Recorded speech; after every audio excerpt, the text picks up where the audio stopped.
अध्याय 11 class 12 history NCERT Mahatma Gandhi और राष्ट्रीय आंदोलन सविनय अवज्ञा और उससे आगे।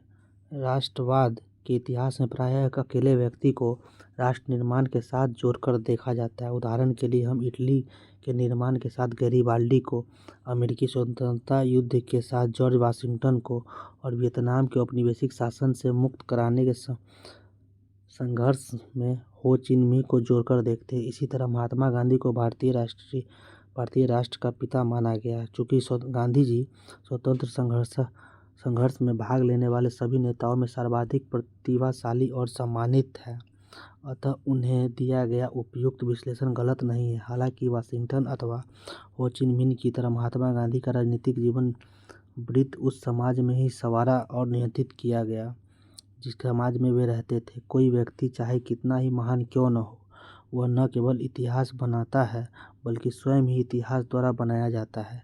इस अध्याय में 1915 से 48 के महत्वपूर्ण काल के दौरान भारत में गांधी जी की गतिविधि और विश्लेषण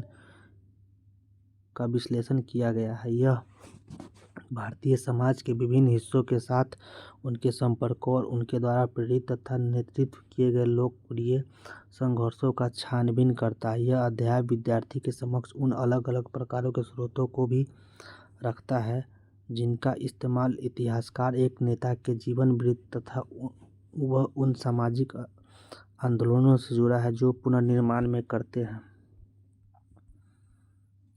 मार्च 1930 में नमक यात्रा शुरू करने से पूर्व साबरमती नदी के किनारे अपने आश्रम के निकट समर्थकों से बात करते गांधी जी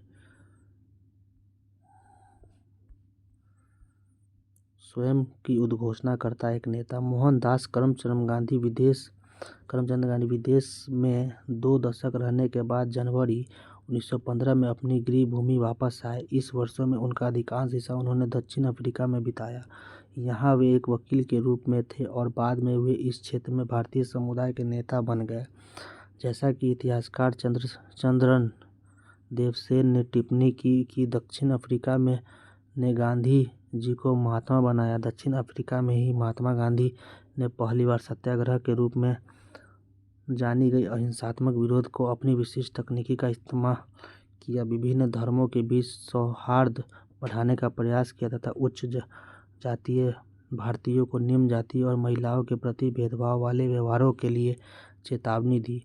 1915 में जब महात्मा गांधी भारत आए तो उस समय का भारत 1893 में जब वे यहाँ से गए तब के समय की अपेक्षाकृत भिन्न था। यद्यपि यह अभी भी एक ब्रिटिश उपनिवेश था, लेकिन अब यहाँ राजनीतिक दृष्टि से कहीं अधिक सक्रिय हो गया था।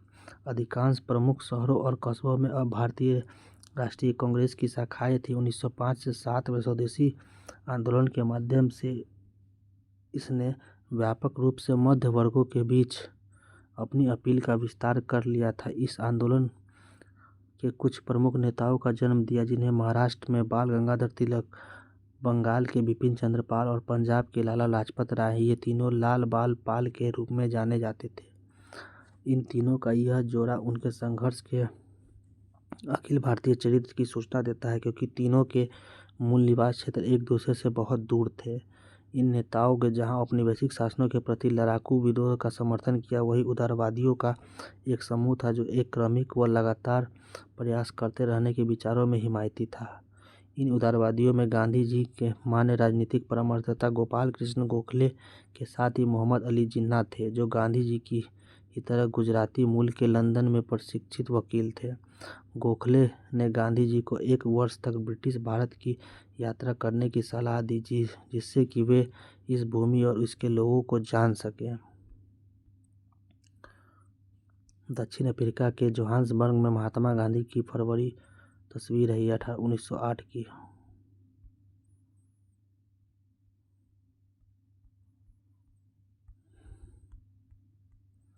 पहली महत्वपूर्ण सार्वजनिक उपस्थिति फरवरी 1916 में बनारस हिंदू विश्वविद्यालय के उद्घाटन समारोह में हुई। इस समारोह में आमंत्रित व्यक्तियों में राजा व मानव प्रेमी थे जिनके द्वारा दिए गए दान ने बनारस हिंदू विश्वविद्यालय की स्थापना में योगदान दिया।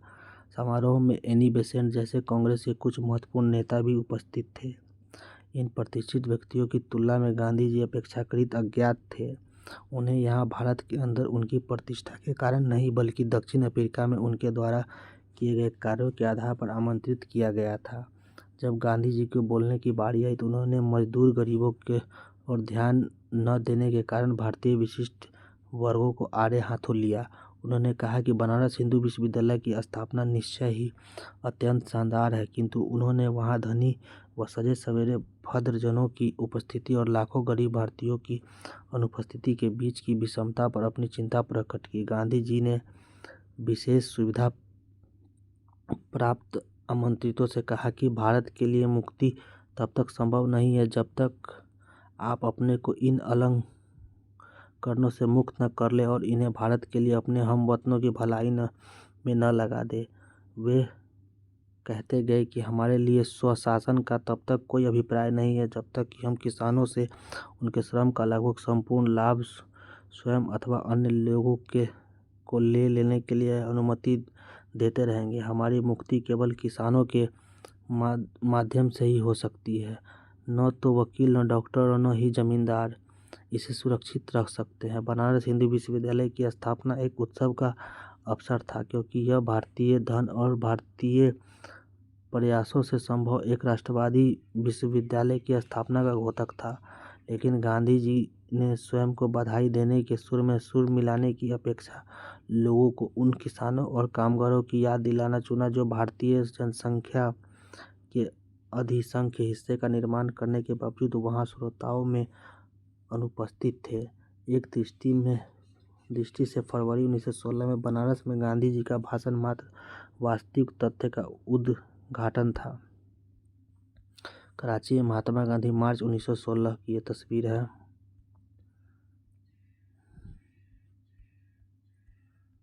चर्चा कीजिए 1915 में पूर्व भारत में हुए राष्ट्रीय आंदोलनों के बारे में और जानकारी इकट्ठा कीजिए व पता लगाइए कि क्या महात्मा गांधी की टिप्पणियां न्यायसंगत है। अर्थात भारतीय राष्ट्रवाद वकीलों, डॉक्टरों और जमींदार जैसे विशिष्ट वर्गों द्वारा निर्मित था, लेकिन दूसरी दृष्टि से देखा जाए तो यह वक्तव्य उनकी मंशा भी जाहिर करता था। यह भारतीय राष्ट्रवाद को संपूर्ण भारतीय लोगों और अधिक अच्छे ढंग से प्रतिनिधित्व करने में सक्षम बनाने की गांधी जी की स्वयं की इच्छा की प्रथम सार्वजनिक उद्घोषणा थी। उसी वर्ष के अंतिम माह में गांधी जी को अपने नियमों को व्यवहार में लाने का अवसर मिला। दिसंबर 1916 में लखनऊ में हुए वार्षिक कांग्रेस में बिहार में चंपारण में से आए एक किसान ने उन्हें वहां अंग्रेज नील उत्पादकों द्वारा किसानों के प्रति किए जाने वाले कठोर व्यवहार के बारे में बताया।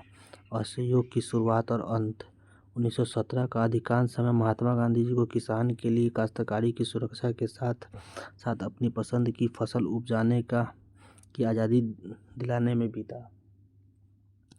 अगले वर्ष यानी 1918 में गांधी जी गुजरात के अपने गृह राज्य में 2 अभियानों में संलग्न रहे। सबसे पहले उन्होंने अहमदाबाद के एक श्रम विवाद में हस्तक्षेप कर कपड़े की मिलों में काम करने वालों के लिए काम करने की बेहतर स्थितियों की मांग की। इसके बाद उन्होंने खेरा में फसल चौपट होने पर राज्य के किसानों को लगान माफ़ करने की मांग की। चंपारण, अहमदाबाद और खेरा में की गई इस पहल से गांधी जी एक ऐसे राष्ट्रवादी के रूप में उभरे जिनमें गरीबों के लिए गहरी सहानुभूति थी। इसी तरह के सभी स्थानीय संघर्ष थे। इसके बाद 1919 में औपनिवेशिक शासकों ने गांधी जी की झोली में एक ऐसा मुद्दा डाल दिया जिनसे वे कहीं अधिक विस्तृत आंदोलन खड़ा कर सकते थे। 1914 से 18 के महान युद्ध के दौरान अंग्रेजों ने प्रेस पर प्रतिबंध लगा दिया और बिना जांच के कारावास की अनुमति दे दी। अब सर सिडनी रॉलेट की अध्यक्षता वाली एक समिति की स्तुतियों के आधार पर इन कठोर उपायों को जारी रखा गया। इसके जवाब में गांधी जी ने देश भर में रॉलेट एक्ट के खिलाफ एक अभियान चलाया।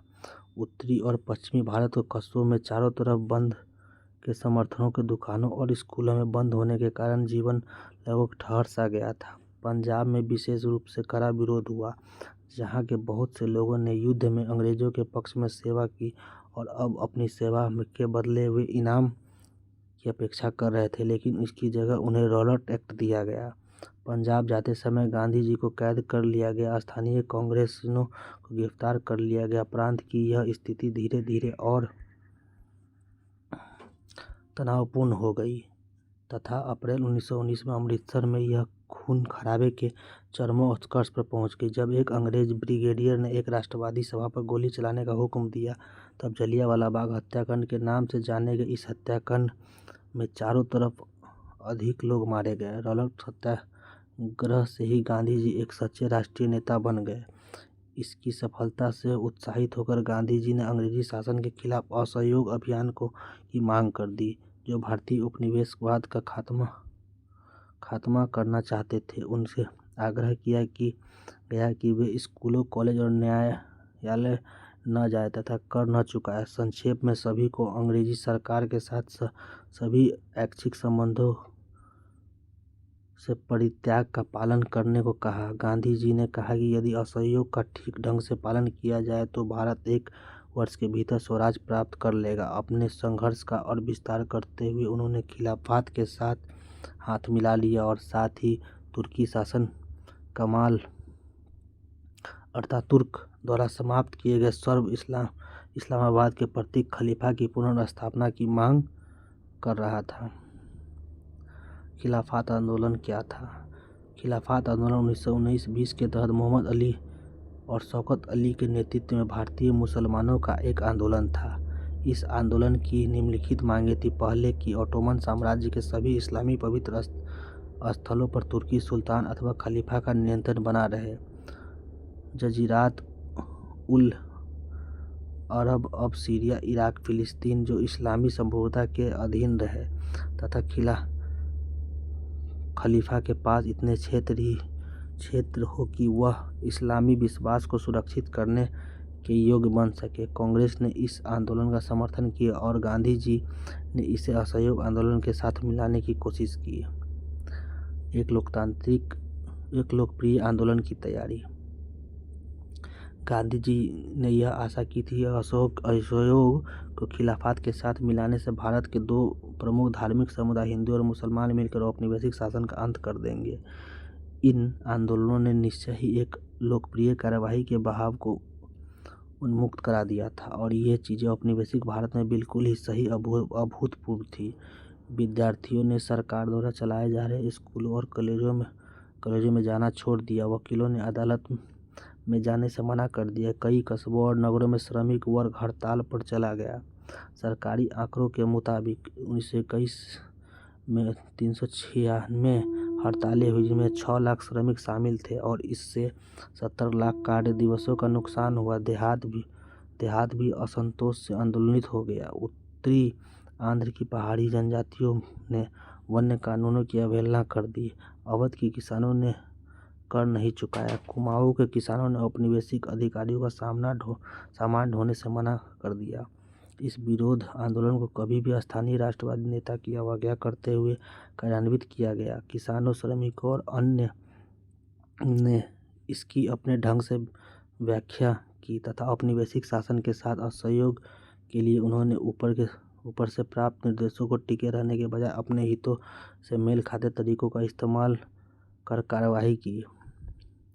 महात्मा गांधी के अमेरिकी जीवनी लेखन लुई फिशर ने लिखा है कि असहयोग भारत और गांधी जी के जीवन के एक युग का ही नाम हो गया। असहयोग शांति की दृष्टि से नकारात्मक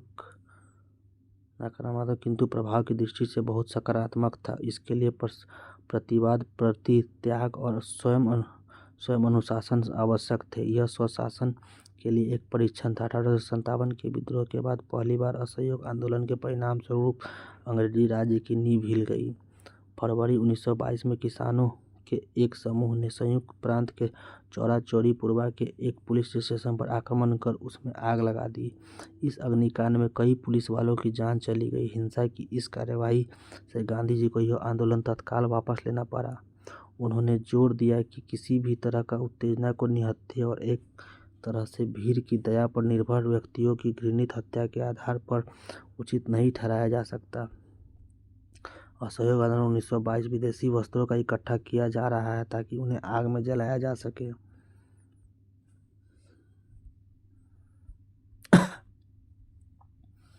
असहयोग आंदोलन के दौरान हजारों भारतीयों को जेल में डाल दिया गया। स्वयं गांधी जी को मार्च 1922 में राजद्रोह के आरोप में गिरफ्तार कर लिया गया। उन पर जांच की कार्यवाही की अध्यक्षता करने वाले जज जस्टिस CN ब्रूमफील्ड ने उन्हें सजा सुनाते समय एक महत्वपूर्ण भाषण दिया। जज ने टिप्पणी की कि इस तथ्य को नकारना असंभव होगा कि मैंने आज तक जिनकी जांच की है अथवा करूंगा, आप उनसे भिन्न श्रेणी के हैं। इस तथ्य को नकारना असंभव होगा कि आपके लाखों देशवासियों की दृष्टि में आप एक महान देशभक्त और नेता हैं। यहाँ तक कि राजनीति में भी जो लोग आपसे भिन्न मत रखते हैं, वे भी आपको उच्च आदर्शों और पवित्र जीवन वाले व्यक्ति के रूप में देखते हैं। चूँकि गांधी जी ने कानून की अवहेलना की थी, अतः उस न्यायपीठ के लिए गांधी जी को 6 वर्षों की जेल की सजा सुनाया जाना आवश्यक था। लेकिन जज ब्रूमफील्ड ने कहा कि यदि भारत में घट रही घटनाओं की वजह से सरकार के लिए सजा की इन वर्षों में कमी और आपको मुक्त करना संभव हुआ, तो इससे मुझे ज़्यादा कोई प्रसन्न नहीं होगा। जन नेता 1922 तक गांधी जी ने भारतीय राष्ट्रवाद को एकदम परिवर्तन कर दिया और इस प्रकार फरवरी 1916 में बनारस हिंदू विश्वविद्यालय में अपने भाषण में किए गए वायदे के उन्होंने पूरा किया। अब यह व्यावसायिकों व बुद्धिजीवियों का आंदोलन नहीं रह गया था। अब हजारों की संख्या में किसानों, श्रमिकों और कारीगरों में भी इसमें भाग लेना शुरू कर दिया। उनमें से कई गांधी जी के प्रति आदर व्यक्त करते हुए अपना महात्मा कहने लगे। उन्होंने इस बात की प्रशंसा की कि गांधी जी उनकी ही तरह के वस्त्र पहनते, उनकी ही तरह के रहते थे, उनकी ही भाषा में बोलते थे। अन्य नेताओं की तरह वे सामान्य जनसमूह में अलग नहीं खड़े होते, बल्कि उनसे सहानुभूति रखते तथा उनसे घनिष्ठ संबंध भी स्थापित कर लेते थे। सामान्य जज के साथ इस तरह के पहचान उनके वस्त्रों में विशेष रूप से परिलक्षित होती थी। जहां अन्य राष्ट्रवादी नेता पश्चिमी शैली के सूट अथवा भारतीय बदगला जैसी औपचारिक वस्त्र पहनते थे, वहीं गांधी जी लोगों के बीच एक साधारण धोती में जाते थे। इस बीच प्रत्येक दिन का कुछ हिस्सा वे चरखा चलाने में बिताते थे। अन्य राष्ट्रवादियों को भी उन्होंने ऐसा करने के लिए प्रोत्साहित किया। सूत कताई के कार्य में गांधी जी को पारंपरिक जाति व्यवस्था में प्रचलित मानसिक श्रम और शारीरिक श्रम की दीवार को तोड़ने में मदद की। चरखे के साथ महात्मा गांधी जी भारतीय राष्ट्रवाद की सर्वाधिक अस्थायी पहचान बन गए। 1921 में दक्षिण भारत में यात्रा के दौरान गांधी जी ने अपना सिर मुंडवा लिया और गरीबों के साथ अपना तादात्म्य स्थापित करने के लिए उन्होंने सूती वस्त्र पहनना आरंभ कर दिया। उनका यह नया रूप तपस्या और संयम का प्रतीक बना और ऐसी विशेषताएं थी जिनका गांधी जी आधुनिक विश्व की उपभोक्तावादी संस्कृति के प्रति उत्तर में गुणगान करते थे। चरखा। महात्मा गांधी आधुनिक युग जिसमें मशीनों ने मानव को गुलाम बनाकर श्रम को हटा दिया के घोर आलोचक थे। उन्होंने चरखा को ऐसे मानव समाज के प्रतीक के रूप में देखा जिसमें मशीनों और प्रौद्योगिकी को बहुत महिमा मंडित नहीं किया जाएगा। इससे भी अधिक चरखा गरीबों को पूरक आमदनी प्रदान करता था तथा उन्हें स्वावलंबी बना सकता था। मेरी आपत्ति मशीन के प्रति सनक से है। यह सनक श्रम बचाने वाली मशीनरी के लिए है। ये सब तब तक श्रम बचाते रहेंगे जब तक कि हजारों लोग बिना काम के और भूखे से मरने के लिए सड़कों पर न फेंक दिए जाएं। मैं मानव समुदाय के किसी एक हिस्से के लिए नहीं, बल्कि सभी के लिए समय और श्रम का बचाना चाहता हूँ। मैं धन का केंद्रीकरण कुछ ही लोगों के हाथों में नहीं, बल्कि सभी के हाथों में करना चाहता हूँ। यंग इंडिया 13 नवंबर 1924 को छपी थी। खद्दर मशीन को नष्ट नहीं करना चाहता, बल्कि इसके प्रयोग को नियमित करना चाहता हूँ। इसके लिए विकास को नियंत्रित करता है। यह मशीनरी का प्रयोग सर्वाधिक गरीब लोगों के लिए उनकी अपनी झोपड़ियों में करता है। पहिया अपने आप में ही मशीनरियों का एक उत्कृष्ट नमूना है। यंग इंडिया 17 मार्च 1927 में ये छपा था। इतिहासकार शाहिद अमीन ने एक मंत्रमुग्ध कर देने वाले अध्ययन में स्थानीय प्रेस द्वारा ज्ञात रिपोर्ट और अफवाहों के जरिए पूर्वी उत्तर प्रदेश के किसानों के मन में महात्मा गांधी जो कल्पना की थी उसे ढूंढ निकालने की कोशिश किया। फरवरी 1921 में जब वे इस क्षेत्र में गुजर रहे थे तब हर जगह भीड़ ने उनका बड़े प्यार से स्वागत किया। उनके भाषणों के दौरान कैसा माहौल होता था, इस पर गोरखपुर के एक हिंदी समाचार पत्र में रिपोर्ट लिखी। भटनी में गांधी जी ने स्थानीय जनता को संबोधित किया और इसके बाद ट्रेन गोरखपुर के लिए रवाना हो गई। नूनखोर, देवरिया, गौरी बाजार, चौरा चौरी और कुसुमही स्टेशनों पर 15 से 20 हजार से कम लोग नहीं थे। महात्मा गांधी जी कुसुमही के दृश्य को देखकर बहुत प्रसन्न हुए, क्योंकि जंगल के बीच स्थित होने के बावजूद उस स्टेशन पर 10,000 से कम लोग नहीं थे। प्रेम के अभिभूत होकर कुछ लोग रोते हुए देखे गए। देवरिया में लोग गांधी जी को भेनी दान देना चाहते थे, किंतु इसे उन्होंने गोरखपुर में देने को कहा। लेकिन चौरा चौरी में एक मारवाड़ी सज्जन ने किसी तरह उन्हें कुछ दे दिया। इसके बाद यह क्रम रुका नहीं। एक चादर फैला दी गई जिस पर रुपये और सिक्कों की बारिश होने लगी। यह दृश्य था। गोरखपुर स्टेशन के बाहर महात्मा एक ऊंची गाड़ी पर खड़े हो गए और लोगों से कुछ मिनटों के लिए उनके दर्शन कर लिए। गांधी जी जहाँ भी गए वहीं उनकी चमत्कारी शक्तियों की अफवाहें फैल गई। कुछ स्थानों पर यह कहा गया कि उन्हें राजा द्वारा किसानों के दुख तकलीफों में सुधार के लिए भेजा गया है तथा उनके पास सभी स्थानीय अधिकारियों के निर्देशों को अस्वीकृत करने की शक्ति है। कुछ अन्य स्थानों पर यह दावा किया गया है गांधी जी की शक्ति अंग्रेज बादशाह उत्कृष्ट है, यह कि उनके आने से अपनी वैश्विक शासन जिले से भाग जाएंगे। गांधी जी का विरोध करने वालों के लिए भयंकर परिणाम की बात बताती कहानियाँ भी थी। इस तरह की अफवाहें फैली कि गांधी जी आलोचना करने वाले गांव के लोगों के घर रहस्यमय रूप से गिर गए अथवा उनकी फसल चौपट हो गई। चमत्कारिक व अविश्वसनीय। संयुक्त प्रांत के स्थानीय समाचार पत्रों में उस समय फैली अफवाहें दर्ज है। ये अफवाहें थी कि जिस किसी भी व्यक्ति ने महात्मा की शक्ति को परखना चाहा उसे अचंभा हुआ।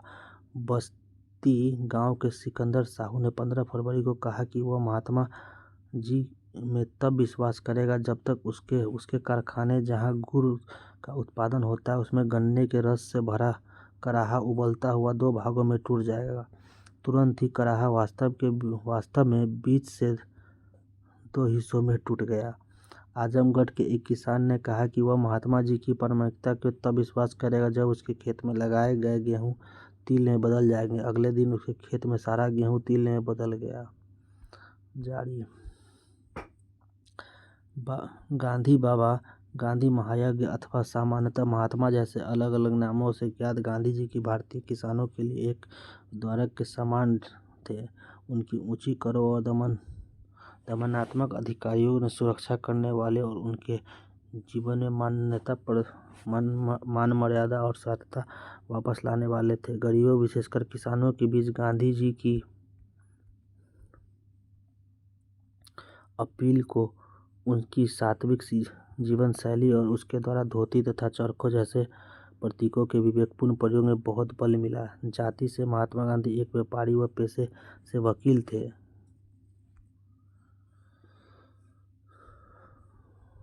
उनकी सादी जीवन शैली तथा हाथों से काम करने के प्रति उनके लगाव की वजह से वे गरीब श्रमिकों के प्रति बहुत अधिक समानुभूति रखते थे तथा बदले में वे लोग गांधी जी से समानुभूति रखते थे।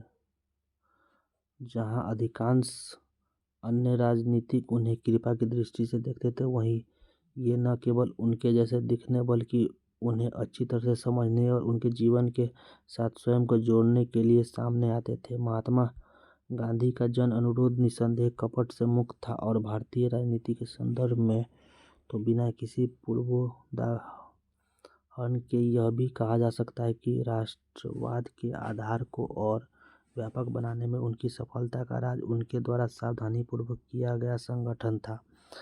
भारत के विभिन्न भागों में कांग्रेस की नई शाखाएं खोली गई। रजवाड़ों में राष्ट्रवादी सिद्धांतों को बढ़ावा देने के लिए प्रजा मंडलों की एक श्रृंखला स्थापित की गई। गांधी जी ने राष्ट्रवादी संदेशों का संचार शासकों की अंग्रेजी भाषा के जगह मातृभाषा में करने को प्रोत्साहित किया। इस प्रकार कांग्रेस की प्रांतीय समितियां ब्रिटिश भारत की कृत्रिम सीमाओं की अपेक्षा भाषाई क्षेत्रों में आधारित थी। इस अलग अलग तरीकों से राष्ट्रवाद देश में सुदूर हिस्सों तक फैल गया और अब इसमें वे सामाजिक वर्ग भी शामिल हो गए जो अभी भी इससे अछूते थे। अब तक कांग्रेस के समर्थकों में कुछ बहुत ही समृद्ध व्यापारी और उद्योगपति शामिल हो गए। भारतीय उद्यमियों ने यह बात जल्द ही समझ ली कि उनके अंग्रेज प्रतिद्वंदी आज जो लाभ पा रहे हैं स्वतंत्र भारत में, ये चीज़ें समाप्त हो जाएगी। जी.डी. बिरला जैसे कुछ उद्यमियों ने राष्ट्रीय आंदोलन का खुला समर्थन किया, जबकि अन्य ने ऐसे मौन रूप से किया। इस प्रकार गांधी जी प्रशासकों में गरीब किसान और धनी उद्योगपति दोनों ही थे। प्रशंसकों में किसानों द्वारा गांधी जी का अनुकरण करने के कारण उद्योगपतियों के कारण से कुछ भिन्न और संभवतः परस्पर विरोधी थे। ऐसी अफवाहें थी कि महात्मा गांधी का विरोध करने वाले लोग निरपवाद रूप से किसी न किसी त्रासदी का शिकार हुए थे। गोरखपुर के एक सज्जन ने चरखा चलाने जाने की आवश्यकता पर प्रश्न उठाया। उसके घर में आग लग गई। अप्रैल 1921 में उत्तर प्रदेश के एक गांव में कुछ लोग जुआ खेल रहे थे। किसी ने उन्हें ऐसा कहने से रोका। जुआ खेल रहे समूह में से एक ने रुकने से मना किया और गांधी जी को अपशब्द कहा। अगले दिन उसकी बकरी को उसके ही 4 कुत्तों ने काट खाया। गोरखपुर के एक गांव में किसानों ने शराब पीना छोड़ने का निश्चय किया। एक व्यक्ति ने अपने निश्चय पर कायम नहीं रहा। जब वो शराब की दुकान की तलाश में जा रहा था तब उसके रास्ते में रोरों की बारिश होने लगी। जो ही उसने गांधी जी का नाम लिया, रोरों की बारिश बंद हो गई। Shahid Amin, Gandhi ji as Mahatma, Subaltern Studies 3, Oxford University Press, Delhi. आपने अध्याय 10 में अफवाहों के बारे में पढ़ा और देखा कि अफवाहों का प्रसार एक समय में विश्वास के ढांचे के बारे में बताता है। यह बताता है कि उन लोगों का मन मस्तिष्क के बारे में जो इन अफवाहों पर विश्वास करते हैं और उन पर परिस्थितियों के बारे में जो इन विश्वासों को संभव बनाती है। आपके अनुसार गांधी जी के विषय में अफवाहों से क्या पता चलता है? हालांकि महात्मा गांधी स्वयं बहुत ही महत्वपूर्ण भूमिका थी, लेकिन गांधीवादी राष्ट्रवाद का विकास बहुत हद तक उनके अनुयायियों पर निर्भर करता था। 1917-1922 के बीच भारतीयों के एक बहुत ही प्रतिभाशाली वर्ग ने स्वयं गांधी जी को जोड़ लिया। उन्होंने महादेव देसाई, वल्लभ भाई पटेल, जे.बी. कृपलानी, सुभाष चंद्र बोस, अबुल कलाम आजाद, जवाहरलाल नेहरू, सरोजिनी नायडू, गोविंद वल्लभ पंत और सी राजगोपालाचारी शामिल थे। गांधी जी के ये घनिष्ठ सहयोगी विशेष रूप से भिन्न भिन्न क्षेत्रों से थे, साथ ही भिन्न भिन्न धार्मिक परंपराओं से आते थे। इसके बाद उन्होंने अनगिनत अन्य भारतीय कांग्रेसों में शामिल होने और उनके लिए काम करने के लिए प्रेरित किया। असहयोग क्या था? विभिन्न सामाजिक वर्गों में आंदोलन के किन विभिन्न तरीकों से भाग लिया, इसके बारे में पता लगाइए। महात्मा गांधी फरवरी 1924 में जेल से रिहा हो गए और अब उन्होंने अपना ध्यान घरों में बुने कपड़ों, खादी को बढ़ावा देने तथा छुआछूत को समाप्त करने पर लगाया। गांधी जी राजनीतिक जितने थे उतने ही वे समाज सुधारक थे। उनका विश्वास था कि स्वतंत्रता के योग्य बनने के लिए भारतीयों को बाल विवाह और छुआछूत जैसी सामाजिक बुराइयों से मुक्त होना पड़ेगा। एक मत के भारतीयों को दूसरे मत के भारतीयों के लिए सच्चा संयम लाना होगा। इस प्रकार उन्होंने हिंदू मुसलमानों के बीच सौहार्द पर बल दिया। इसी तरह आर्थिक स्तर पर भी भारतीयों को स्वावलंबी बनाना सीखना होगा। ऐसा करके उन्होंने समुद्र पार से आयातित मिलों में बने वस्त्रों के स्थान पर खादी पहनने की महत्ता पर जोर दिया। नमक सत्याग्रह, नज़दीक से एक नज़र। असहयोग आंदोलन समाप्त होने के कई वर्षों बाद महात्मा गांधी ने अपने को समाज सुधार कार्यों में केंद्रित रखा। 1928 में उन्होंने पुनः राजनीति में प्रवेश करने की सोची। उस वर्ष सभी श्वेत सदस्यों वाले साइमन कमीशन, जो कि उपनिवेश की स्थितियों की जांच पड़ताल के लिए इंग्लैंड से भेजा गया था, के विरुद्ध अखिल भारतीय अभियान चलाया जा रहा था। गांधी जी ने स्वयं इस आंदोलन में भाग नहीं लिया, पर उन्होंने इस आंदोलन को अपना आशीर्वाद दिया था तथा इसी वर्ष बरदौली में होने वाले एक किसान सत्याग्रह के साथ भी उन्होंने ऐसा ही किया। 1929 में दिसंबर के अंत में कांग्रेस ने अपना वार्षिक अधिवेशन लाहौर में किया। यह अधिवेशन दो दृष्टियों में महत्वपूर्ण था। जवाहरलाल नेहरू की अध्यक्षता के रूप में चुनाव युवा पीढ़ी के नेतृत्व में छड़ी सौंपने का प्रतीक थी, वही पूर्ण स्वराज अथवा पूर्ण स्वतंत्रता की उद्घोषणा। अब राजनीति की गति एक बार फिर बढ़ गई। 26 जनवरी 1930 को विभिन्न स्थानों पर राष्ट्रीय ध्वज फहराया और देशभक्ति के गीत गाकर स्वतंत्रता दिवस मनाया गया। गांधी जी ने स्वयं सुस्पष्ट निर्देश देकर बताया कि इस दिन को कैसे मनाया जाना चाहिए। उन्होंने कहा कि यदि स्वतंत्रता की उद्घोषणा सभी गांवों और सभी शहरों, यहाँ तक कि अच्छा होगा अगर सभी जगहों पर एक समय ही संगोष्ठियाँ हो तो अच्छा होगा। गांधी जी के सुझाव दिया कि नगाड़े पीटकर पारंपरिक तरीके से संगोष्ठी के समय ही घोषणा की जाए। राष्ट्रीय ध्वज को फहराया जाने से समारोह की शुरुआत होगी। दिन का बाकी हिस्सा किसी रचनात्मक कार्य में, चाहे वह सूत कताई हो अथवा अछूतों की सेवा अथवा हिंदुओं व मुसलमानों का पुनर्मिलन अथवा निषिद्ध कार्य अथवा ये सभी एक साथ करने में व्यतीत होगा, यह असंभव नहीं है। इसमें भाग लेने वाले लोग दृढ़तापूर्वक यह प्रतिज्ञा लेंगे अन्य लोगों की तरह भारतीय लोगों को भी स्वतंत्रता और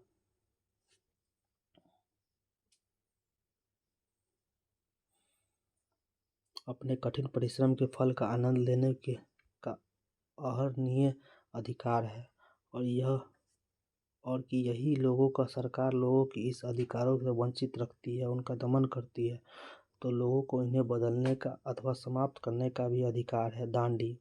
स्वतंत्रता दिवस मनाए जाने के तुरंत बाद महात्मा गांधी ने घोषणा की कि वह ब्रिटिश भारत के सर्वाधिक घृणित कानूनों में से एक है, जिनके नाम के उत्पादन और विक्रय पर राज्य को एकाधिकार दिया गया है, तो तोड़ने के लिए एक यात्रा का नेतृत्व करेंगे। नमक एकाधिकार के जिस मुद्दे का उन्होंने चयन किया वह गांधी जी की कुशल समझदारी का एक अन्य उदाहरण था। प्रत्येक भारतीय घर में नमक का कानून अपरिहार्य था, लेकिन इसके बावजूद उन्हें घरेलू प्रयोगों के लिए भी नमक बनाने से रोका गया। इस तरह उन्हें दुकानों से ऊंचे दामों पर नमक खरीदने के लिए बाध्य किया गया। नमक पर राज्य का एकाधिकार बहुत अलोकप्रिय था। इसी को निराशा बताते हुए गांधी जी अंग्रेजी शासन के खिलाफ व्यापक असंतोष को संगठित करने की सोच रहे थे। दांडी मार्च 1930 की ये तस्वीर है। अधिकांश भारतीयों को गांधी जी की इस चुनौती का महत्व समझ में आ गया था, किंतु अंग्रेजी राज को नहीं। हालांकि गांधी जी ने अपनी नमक यात्रा की पूर्व सूचना वायसराय लॉर्ड इरविन को दे दी थी, किंतु इरविन उनकी इस कार्यवाही को महत्व को न समझ सके। 12 मार्च 1930 को गांधी जी ने साबरमती को अपने आश्रम से समुद्र की ओर चलना शुरू किया। 3 हफ्तों बाद वे अपने गंतव्य पर पहुंचे। वहां उन्होंने मुट्ठी भर नमक बनाकर स्वयं को कानून की निगाह में अपराधी बना दिया। इसी बीच देश के अन्य भागों में समांतर नमक यात्राएं आयोजित की गई। 6 अप्रैल 1930 को दांडी यात्रा की समाप्ति पर सत्याग्रही प्राकृतिक नमक को उठाते हुए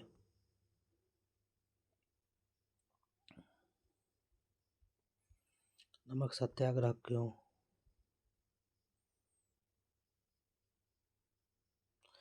नमक का विरोध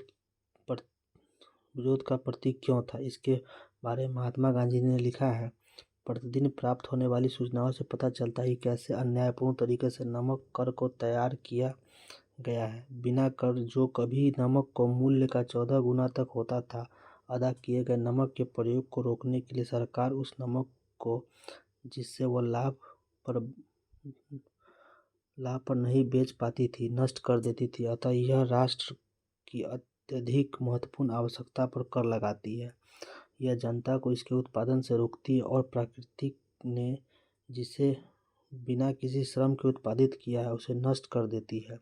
अतः किसी भी वजह से किसी चीज़ को स्वयं प्रयोग न कर पाने तथा अन्य को भी उसका प्रयोग न करने देने की ऐसे में उन चीज़ों को नष्ट कर देने की इस अन्यायपूर्ण नीति को किसी भी विशेषण द्वारा नहीं बताया जा सकता। विभिन्न स्रोतों से मैं भारत के सभी भागों में इस राष्ट्र संपत्ति को बेलगाम ढंग से नष्ट किए जाने की कहानी सुना रहा हूँ। टनों न सही पर कई मन नमक कोकन तट पर नष्ट कर दिया गया बताया गया है।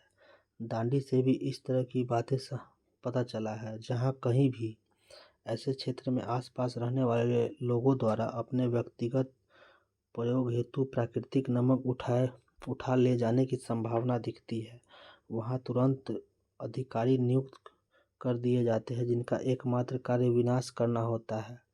इस प्रकार बहुमूल्य राष्ट्रीय संपदा को राष्ट्रीय खर्चे से ही नष्ट किया जाता है और लोगों के मुंह से नमक छीन लिया जाता है।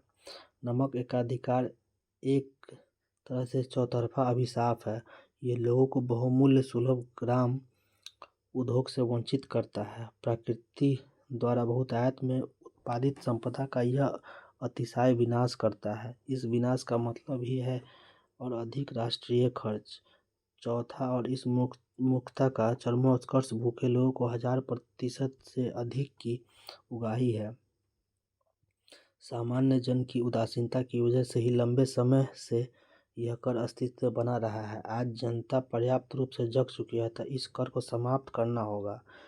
कितनी जल्दी इसे खत्म कर दिया जाएगा यह लोगों की क्षमता पर निर्भर करता है। The collectorate of works of Mahatma CWMG खंड 49। औपनिवेशिक सरकार द्वारा नमक को क्यों नष्ट किया जाता था? महात्मा गांधी नमक कर को अन्य करों की तुलना में अधिक दमनात्मक क्यों मानते थे? कल हम नमक कानून तोड़ेंगे। 5 अप्रैल 1930 को महात्मा गांधी ने दांडी में कहा था, जब मैं अपने साथियों के साथ दांडी के इस समुद्र तट टोले की तरफ चला था तो मुझे यकीन नहीं था कि हमें यहाँ तक आने दिया जाएगा। मैं साबरमती में था तभी यह अफवाह थी कि मुझे गिरफ्तार किया जा सकता है। तब मैंने सोचा कि सरकार मेरे साथियों को तो दांडी तक आने देगी, लेकिन मुझे निश्चय ही यह छूट नहीं मिलेगी। यदि कोई यह कहता कि इससे मेरे हृदय में अपूर्ण आस्था का संकेत मिलता है तो मैं आरोपों को नकारने वाला नहीं हूँ। मैं यहाँ तक पहुँचा हूँ, इसमें शांति और अहिंसा का काम हाथ नहीं है। इस सत्ता को सब महसूस करते हैं। अगर सरकार चाहे तो वह अपने इस आचरण के लिए अपनी पीठ थपथपा सकती है, क्योंकि सरकार चाहती तो हम में से हर एक को गिरफ्तार कर सकती थी। जब सरकार यह कहती कि उसके पास शांति का सेना को गिरफ्तार करने का साहस नहीं था, तो हम उनकी प्रशंसा करते हैं। सरकार को ऐसी सेना को गिरफ्तारी में शर्म महसूस होती है। अगर कोई व्यक्ति ऐसे काम करने में शर्मिंदा महसूस करता है तो उसके पड़ोसियों को भी रास नहीं आ सकता, तो वह एक शिष्ट सभ्य वकील है। सरकार को हमें गिरफ्तार न करने के लिए बधाई दी जानी चाहिए, भले ही उसने विश्व जनमत का ख्याल करके यह फैसला क्यों न लिया हो। कल हम नमक कानून तोड़ेंगे। सरकार इसको बर्दाश्त करती है कि नहीं, यह सवाल अलग है। हो सकता है सरकार हमें ऐसा न करने दे, लेकिन उसने हमारे जत्थे के बारे में जो धैर्य और सहिष्णुता दिखाई है उसके लिए वह अभिनंदन की पात्र है। यदि मुझे और गुजरात व देश भर के सारे मुख्य नेताओं को गिरफ्तार कर लिया जाए तो क्या होगा? यह आंदोलन इस विश्वास पर आधारित है कि जब एक पूरा राष्ट्र उठ खड़ा होता है तो आगे बढ़ने लगता है, उसे नेता की जरूरत नहीं रहती है। Collectorate box of Mahatma Gandhi खंड 49। इस भाषण के आधार पर बताइए कि गांधी जी औपनिवेशिक राज्यों को कैसे देखते थे। असहयोग आंदोलन की तरह अधिकृत रूप से स्वीकृत राष्ट्रीय अभियान के अलावा भी विरोध की असंख्य धाराएं थी। देश के विशाल भाग में किसानों ने दमनकारी औपनिवेशिक वन कानूनों का उल्लंघन किया, जिसके कारण वे और उनके मवेशी उन्हीं जंगलों में नहीं जा सकते थे जहां एक जमाने में वे बेरोक घूमते थे। कुछ कस्बों में फैक्ट्री कामगार हड़तालों पर चले गए। वकीलों ने ब्रिटिश अदालतों का बहिष्कार कर दिया और विद्यार्थियों ने सरकारी शिक्षा संस्थाओं में पढ़ने से इनकार कर दिया। 1920 से 22 की तरह इस बार भी गांधी जी के आह्वान में तमाम भारतीय वर्गों को औपनिवेशिक शासकों के विरुद्ध अपना असंतोष व्यक्त करने के लिए प्रेरित किया। जवाब में सरकार असंतुष्टों को हिरासत में लेने लगी। नमक सत्याग्रह के सिलसिले में लगभग 60,000 लोगों को गिरफ्तार किया गया। गिरफ्तार होने वालों में गांधी जी भी थे। समुद्र तट की ओर गांधी जी यात्रा की प्रवृत्ति का पता उनकी गतिविधियों पर नजर रखने के लिए तैनात पुलिस अफसरों द्वारा भेजी गई गोपनीय रिपोर्टों से लगाया जा सकता है। इन रिपोर्टों के रास्ते गाँवों में गांधी जी के द्वारा गांधी जी दिए गए भाषण में मिलते हैं, जिनमें उन्होंने स्थानीय अधिकारों के आह्वान किया था कि सरकारी नौकरियां छोड़कर स्वतंत्रता संघर्ष में शामिल हो जाए। वसना नामक गांव में गांधी जी ने ऊंची जातियों वाले को संबोधित करते हुए कहा था कि यदि आप स्वराज को हक में आवाज़ उठाते हैं तो आपको अछूतों की सेवा करनी पड़ेगी। सिर्फ नमक कर या अन्य करों के खत्म हो जाने से आपको स्वराज नहीं मिल जाएगा।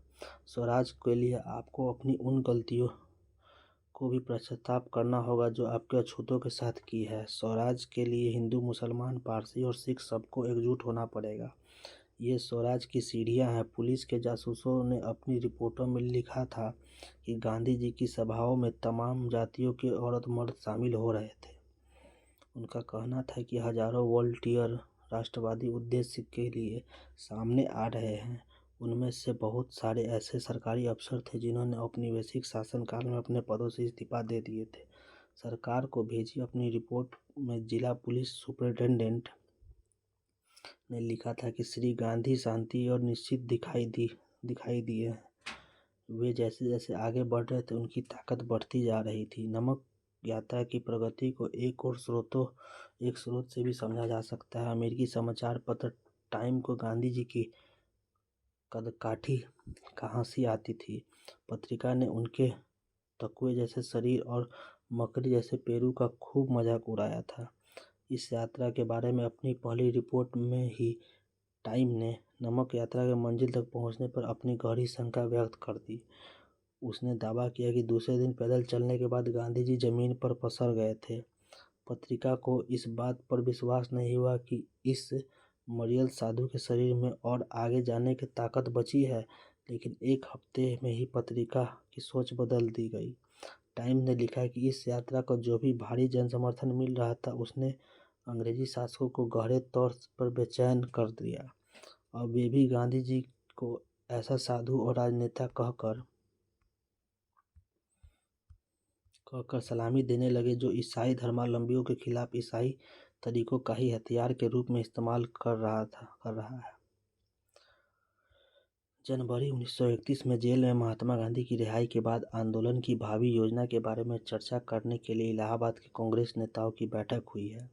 इस चित्र में आप दाएं से बाएं जवाहरलाल नेहरू, जमनालाल बजाज, सुभाष चंद्र बोस, गांधी जी, महादेव देसाई अग्रभाग में है, सरदार वल्लभ भाई पटेल को देख सकते हैं। महात्मा गांधी है।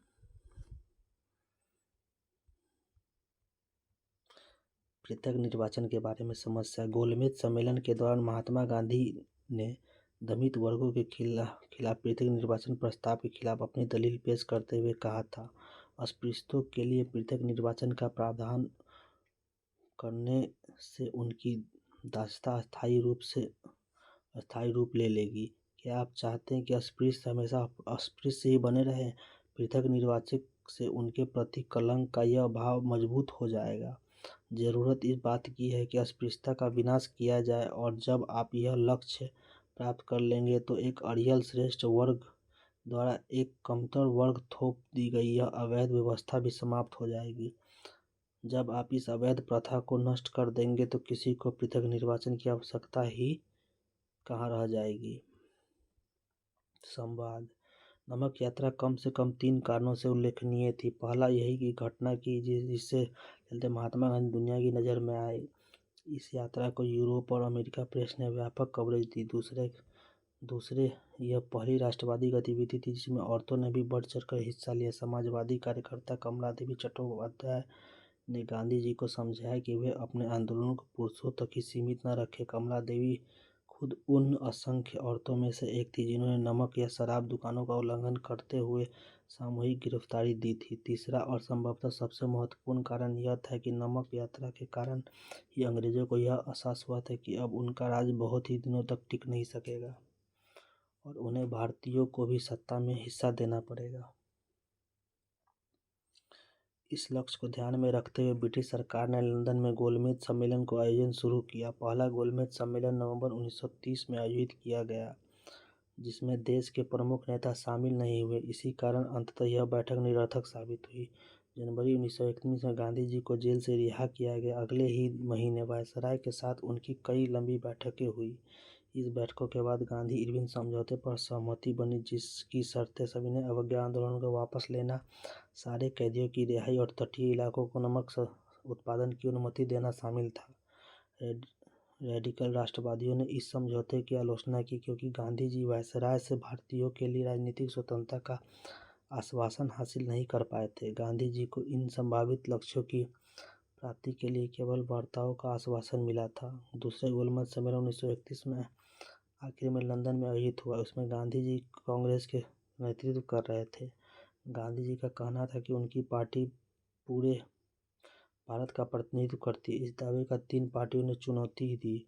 मुस्लिम लीग का कहना था कि वह मुस्लिम अल्पसंख्यकों के हित में काम करती है। राज रजवाड़े का दावा था कि कांग्रेस का उनके नियंत्रण वाले भूभाग पर कोई अधिकार नहीं है। तीसरी चुनौती तेज तर्रार वकील और विचारक B.R. अम्बेडकर की तरफ से थी, जिनका कहना था कि गांधी जी और कांग्रेस पार्टी निचली जातियों का प्रतिनिधित्व नहीं करते।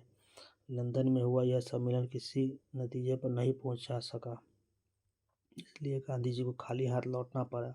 भारत लौटने पर उन्होंने सविनय अवज्ञा आंदोलन शुरू किया। नए वायसराय लॉर्ड वेलिंगटन को गांधी जी से बिल्कुल हमदर्दी नहीं थी। अपनी बहन को लिखे एक निजी पत्र में वेलिंगटन ने लिखा था कि अगर गांधी न होता तो यह दुनिया वाकई बहुत खूबसूरत होती।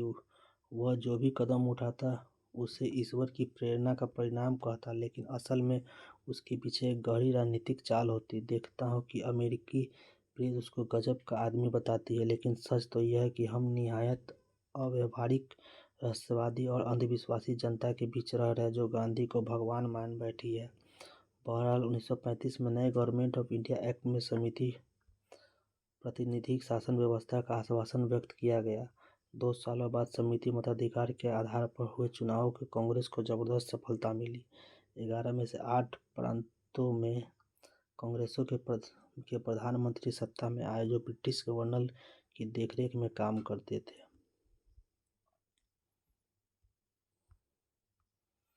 पृथक निर्वाचन पर अम्बेडकर के विचार।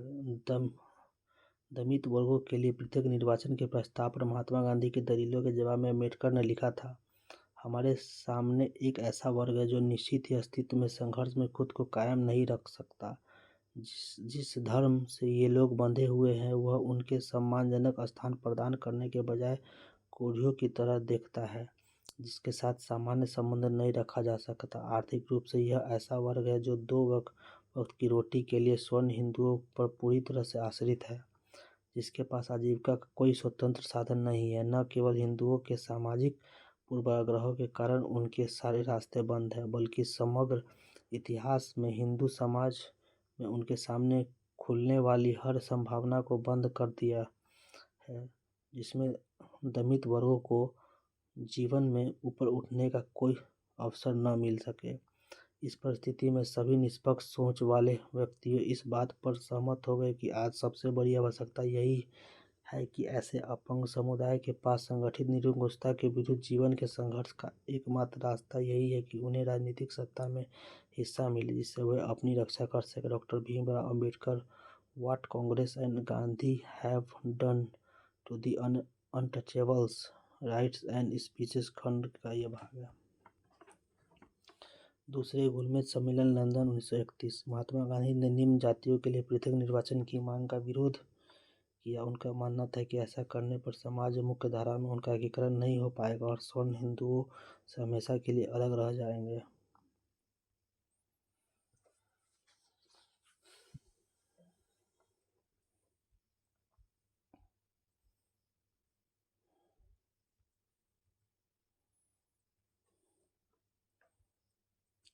कांग्रेस मंत्रिमंडल के सत्ता में आने के 2 साल बाद सितंबर 1939 में दूसरा विश्व युद्ध शुरू हो गया। महात्मा गांधी और जवाहरलाल नेहरू दोनों ही हिटलर व नात्सियों के कट्टर आलोचक थे। तदनुरूप उन्होंने फैसला लिया कि अगर अंग्रेज युद्ध समाप्त होने के बाद भारत को स्वतंत्र देने पर राजी हो तो कांग्रेस उन्हें युद्ध प्रयासों में सहायता दे सकती है। सरकार उनका प्रस्ताव खारिज कर दिया। इसके विरोध में कांग्रेस मंत्रिमंडल ने अक्टूबर 1939 को इस्तीफा दे दिया। युद्ध समाप्त होने के बाद स्वतंत्रता प्राप्ति के लिए शासकों पर दबाव डालने के वास्ते 1940-41 के दौरान कांग्रेस ने अलग अलग सत्याग्रह कार्यक्रमों का आयोजन शुरू कर दिया। महात्मा गांधी और Rajendra Prasad viceroy Lord Lithgow के साथ बैठक के लिए जाते हुए 13 अक्टूबर 1939। इस बैठक में युद्ध में भारत की हिस्सेदारी के स्वरूप पर चर्चा की गई है। जब वायसराय के साथ वार्ता टूट गई तो कांग्रेसी मंत्रिमंडल ने इस्तीफा दे दिया था।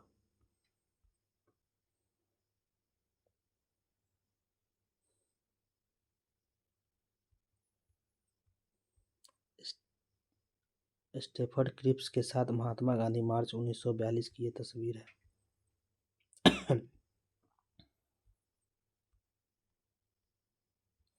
मार्च 1940 में मुस्लिम लीग की उपमहाद्वीप में मुस्लिम बहुमूल्य इलाकों के लिए स्वायत्तता की मांग का प्रस्ताव पेश किया। अब राजनीतिक भूदृश्य काफ़ी जटिल हो गया। अब यह संघर्ष भारतीय बनाम ब्रिटिश में नहीं रह गया। अब यह कांग्रेस, मुस्लिम और ब्रिटिश शासन तीन धुरियों के बीच का संघर्ष था। इस समय ब्रिटेन में एक सर्वदलीय सरकार सत्ता में थी जिसमें शामिल लेबर पार्टी के सदस्य भारतीय आकांक्षाओं के प्रति हमदर्दी का रवैया रखते थे, लेकिन सरकार के मुखिया प्रधानमंत्री विंस्टन चर्चिल कट्टर साम्राज्यवादी थे। उनका कहना था कि उन्हें सम्राट का सर्वोच्च मंत्री इसलिए नहीं नियुक्त किया गया कि वह ब्रिटिश साम्राज्य को टुकड़े टुकड़े कर दे। 1942 में बसंत में चर्चिल ने गांधी जी और कांग्रेस के साथ समझौते का रास्ता निकालने के लिए अपने एक मंत्री सर स्टेफर्ड क्रिप्स को भारत भेजा। क्रिप्स के साथ वार्ता में कांग्रेस इस बात पर जोर दिया कि अगर धुरी शक्तियों के साथ भारत की रक्षा के लिए ब्रिटिश सरकार कांग्रेस का समर्थन चाहता है तो वायसराय को सबसे पहले अपनी कार्यकारी परिषद में किसी भारतीय को एक रक्षा सदस्य के रूप में नियुक्त करना चाहिए। इस बात पर वार्ता टूट गई। स्रोत 5-6 पढ़िए। दमित वर्गों के लिए पृथक निर्वाचन के मुद्दे पर अंबेडकर और महात्मा गांधी के बीच काल्पनिक संवाद को लिखिए। सतारा 1943। 19वीं सदी के आखिर में जाति व्यवस्था और जमींदारी के खिलाफ महाराष्ट्र में एक गैर ब्राह्मण आंदोलन विकसित हो चुका था। इस आंदोलन ने 1930 में दशक में राष्ट्रवादी आंदोलन के साथ संबंध स्थापित कर दिया था। 1943 में महाराष्ट्र में के सतारा जिले के कुछ युवाओं ने सेवा दलों तथा तूफान दलों ग्राम इलाकों के साथ मिलकर एक प्रति सरकार यानी सामंत सरकार की स्थापना कर ली थी। उन्होंने जन अदालतों का आयोजन किया तथा रचनात्मक कार्य किए। कुनबी किसानों के दबदबे और दलितों के सहयोग के चलने वाली सतारा प्रति सरकार सरकारी दमन तथा अंतिम दौर में कांग्रेस के सहमति के बावजूद 1946 के चुनावों तक चलती रही। भारत छोड़ो।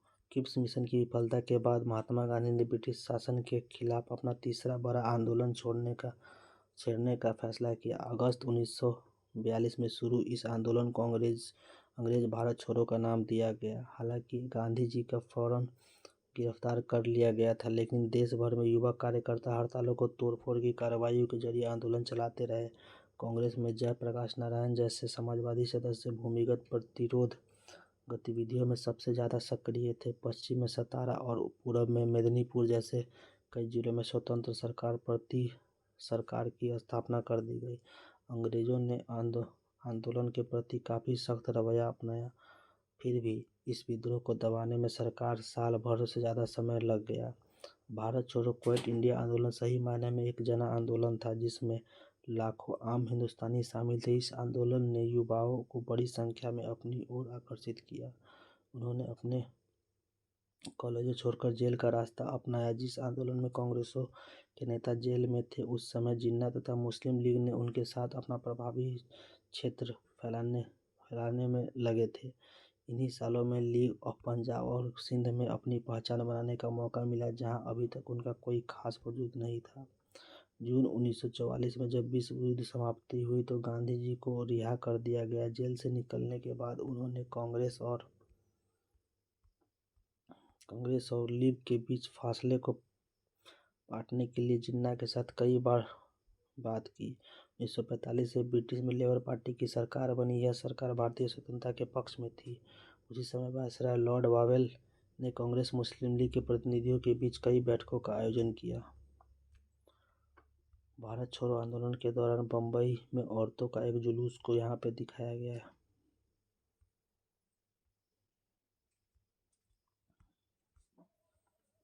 1946 की शुरुआत में प्रांतीय विधानमंडलों के लिए नए सिरे से चुनाव करवाए गए।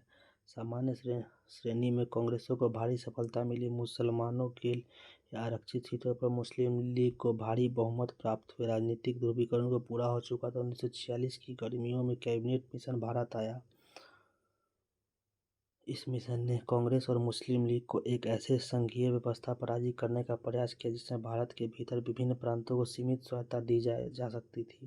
कैबिनेट मिशन का यह प्रयास भी विफल रहा। वार्ता टूट जाने के बाद जिन्ना ने पाकिस्तान की स्थापना के लिए लीग की मांग के समर्थन में एक प्रत्यक्ष कार्यवाही दिवस का आह्वान किया। इसके लिए 16 अगस्त 1946 के दिन तय किया गया। उस दिन कलकत्ता में खूनी संघर्ष शुरू हो गए।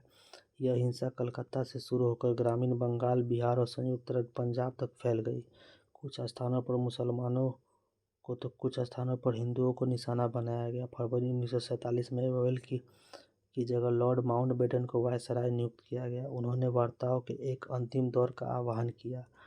जब सुलह के लिए उनका यह प्रयास विफल हो गया तो उन्होंने ऐलान कर दिया कि ब्रिटिश भारत को स्वतंत्रता दे दी जाएगी, लेकिन उसका विभाजन भी होगा।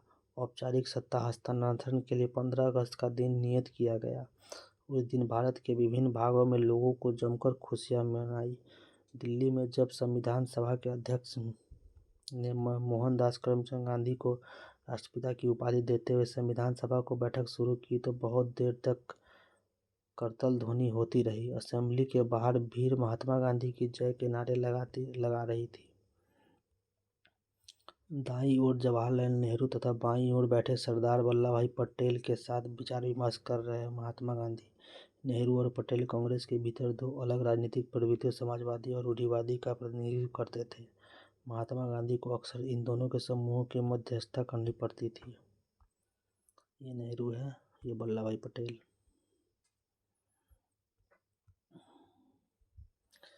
आखिरी बहादुराना दिन 15 अगस्त 1947 को राजधानी में हो रहे उत्सवों में महात्मा गांधी नहीं थे। उस समय वे कलकत्ता में थे, लेकिन वहाँ भी न तो किसी कार्यक्रम में हिस्सा लिया, न ही कहीं झंडा फहराया। गांधी जी उस दिन 24 घंटे के लिए उपवास पर थे। उन्होंने इतने दिन की जिस स्वतंत्रता के लिए संघर्ष किया वह एक अल्पकालीन कीमत पर उन्हें मिली थी।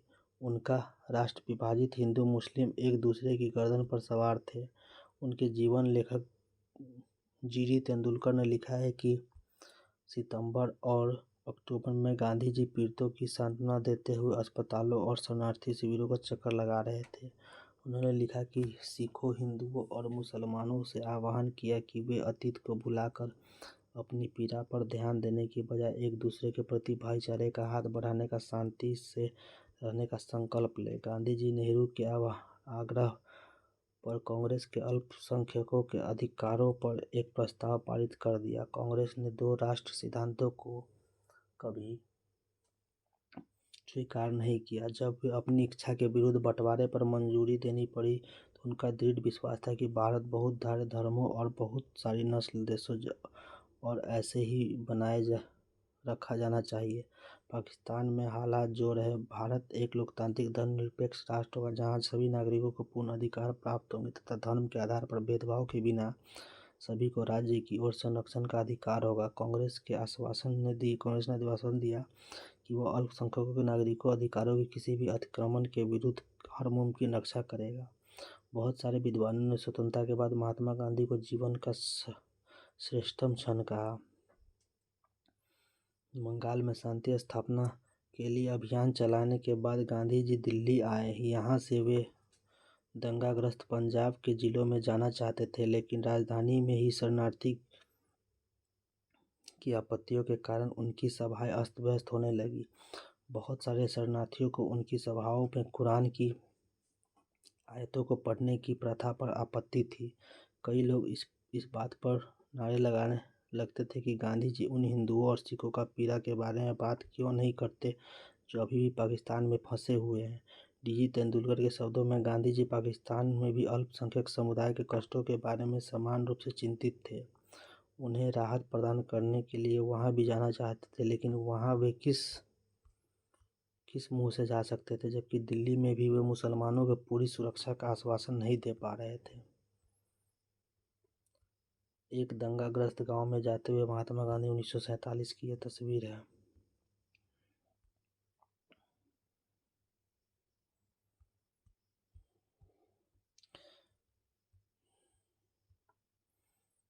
महात्मा गांधी की मृत्यु। एक प्रचलित चित्र लोक छवि में महात्मा गांधी को एक देवता के रूप में दे दिया गया था और उन्हें राष्ट्रवादी आंदोलन का एकीकरण को समर्पित शक्ति के रूप में देखा जाता था। जहां आप जवाहरलाल नेहरू और सरदार पटेल यानी कांग्रेस के भीतर दो अलग अलग धाराओं के प्रतिनिधियों को गांधी की चिता के दोनों ओर खड़े हुए देख सकते हैं। मध्य में स्वर्ग से महात्मा गांधी उन्हें आशीर्वाद दे रहे हैं।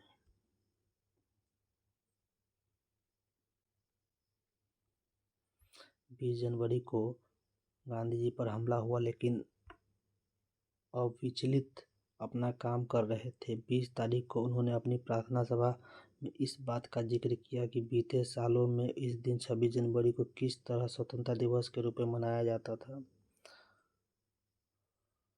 अब स्वतंत्रता मिल चुकी थी, लेकिन उसके शुरुआती महीने गहरे तौर पर मोहभंग वाले साबित हुए। फिर भी उसको विश्वास नहीं था कि बुरी घड़ी बीत चुकी थी। भारत के लोग अब सभी वर्गों और धर्मों की समानता के लिए काम करेंगे तथा अल्पसंख्यक समुदाय पर बहुल समुदाय का वर्चस्व व श्रेष्ठ स्थापित नहीं होगा, भले ही अल्पसंख्यक समुदाय संख्या या प्रभाव की दृष्टि से कितना भी छोटा हो क्यों न हो। उन्होंने यह आशा भी जताई कि यद्यपि भौगोलिक और राजनीतिक रूप से भारत दो भागों में बंट चुका है, लेकिन हृदय में अब भी सभी सदैव मित्र एवं भाई रहेंगे, एक दूसरे को मदद व सम्मान देते रहेंगे और शेष विश्व के लिए हम भी एक होंगे। गांधी जी ने स्वतंत्र और अखंड भारत के लिए जीवन भर युद्ध लड़ा। फिर भी जब देश विभाजित हो गया तो उनकी यही इच्छा थी कि दोनों देश एक दूसरे के साथ सम्मान और दोस्ती के संबंध बनाए रखें।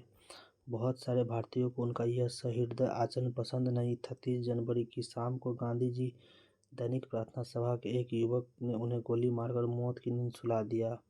उनके हत्यारे कुछ समय बाद आत्मसमर्पण कर दिया। उसका नाम नाथूराम गोडसे था। गांधी जी की मृत्यु से चारों ओर गहरे शोक की लहर दौड़ गई। भारत भर राजनीतिक फलक पर उन्होंने भावभीनी श्रद्धांजलि दी गई। जॉर्ज ऑरवेल तथा एल्बर्ट आइंस्टाइन जैसे विख्यात गैर भारतीयों ने भी उनकी मृत्यु पर हृदयस्पर्शी शब्दों के शोक संदेश भेजे। एक जमाने में उनकी कदकाठी और कथित रूप से बेतुके विचारों के लिए गांधी जी का उपहास करने वाली टाइम्स पत्रिका ने उनके बलिदान की तुलना अब्राहम लिंकन के बलिदान से की। पत्रिका ने कहा कि एक धर्मांध अमेरिकी ने लिंकन को मार दिया था क्योंकि उन्हें नस्ल या रंग के से परे मानव तंत्र की समानता में विश्वास था। दूसरी तरफ एक धर्म हिंदू ने गांधी जी की जीवन लीला समाप्त कर दी क्योंकि गांधी जी ऐसे कठिन क्षणों में भी दोस्ती और भाईचारे में विश्वास रखते थे। विभिन्न धर्मों को मानने वालों के बीच दोस्ती की अनिवार्यता पर बल देते थे। टाइम्स ने लिखा कि दुनिया जानती थी कि उसने उनकी गांधी जी की मृत्यु पर वैसे ही मौन धारण कर लिया है जिस प्रकार उसने लिंकन की मृत्यु पर किया था, और यह समझना एक मायने में बहुत गहरा और बहुत साधारण काम है। गांधी को समझाना। हमारे पास बहुत सारे स्रोत उपलब्ध हैं जिसके जरिए हम गांधी जी के राजनीतिक सफर तथा राष्ट्रीय आंदोलन के इतिहास सूत्रबद्ध कर सकते हैं। गांधी जी को समझना। सार्वजनिक स्तर पर निजी लेखन। इस दिशा में महात्मा गांधी और उसके सहयोगियों व प्रतिनिधियों दोनों तरह के समकालीनों के लेखन और भाषण में एक महत्वपूर्ण स्रोत है। इन लेखों में हमें इस बात का ख्याल रखना चाहिए कि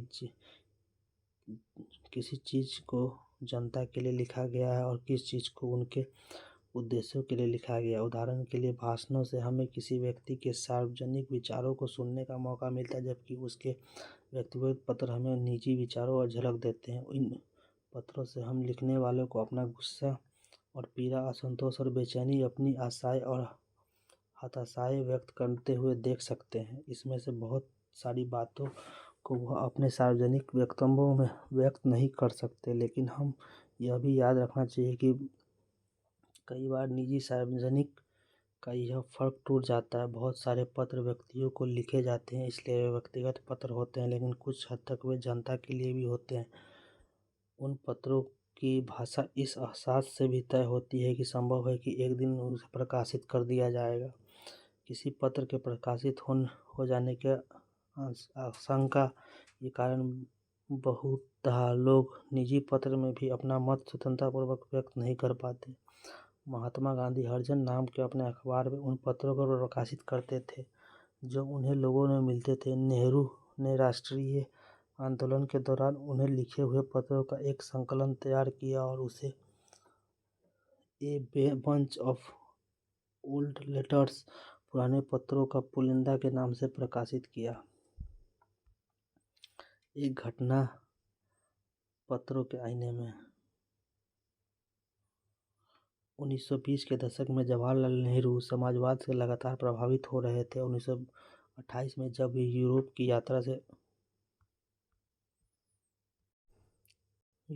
यात्रा से लौटे तो सोवियत संघ के प्रयोगों से गहरे तौर पर प्रभावित थे।